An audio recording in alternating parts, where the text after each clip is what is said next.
Ayan, meron tayong ginawa na 2AB backdrop ngayon. Ito, Woodworks, ang pinoproblema ng mga baguhan na gumagawa. Ayan, yung maliit na carb. Ano daw po ang nilalagay na plywood dito para hindi po mabali. Meron po ako nilalagay dyan. Ito yung ginagamit ko dyan. Malambot po ito. Ayan o. So, ang nipis dito ay 2mm. Ngayon, pagdikitin natin, dalawang 2mm. Ayan, para mas matibay. Sa una kong ginamit ito, 4mm na po ito, mas makapal. Gamitan natin ng Shellwood glue.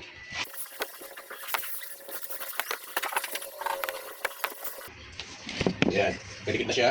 Then ito, meron na po itong wood glue.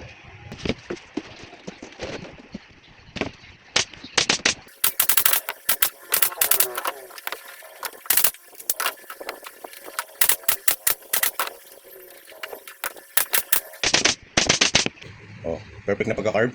Walang bali. Alright.